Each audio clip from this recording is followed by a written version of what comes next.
Ano section niya, tol? Section silver, grade 9. Dito natutuwa ako sa tropa na to. Tol, anong tawag mo dito, tol? Sige, tol. Tama naman yun eh. Hindi. Yung Mitsubishi. Yun, di ba? Iniba na. Ano, tol? Isa ba, tol? Hindi, tama naman siya. Tama naman. Isa ba, tol? Dali, tol. Ayun yun. Hindi na ako. Sunod-sunod lang. Mitsubishi. O yun, di ba? Naging kotse na siya. So may bumili sa atin, tropa. Dalawang. Antindi mo. Kaya bumili siya ng dalawang Mitsubishi. Baka may ma-shoutout ka, tol. Ay, shoutout sa ex-con nagloko.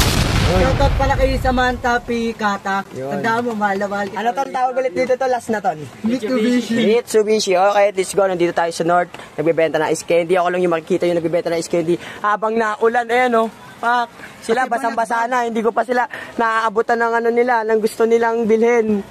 Yan, tol, maligo muna kayo, tol. Mitsubishi. Balagbag po si kuya.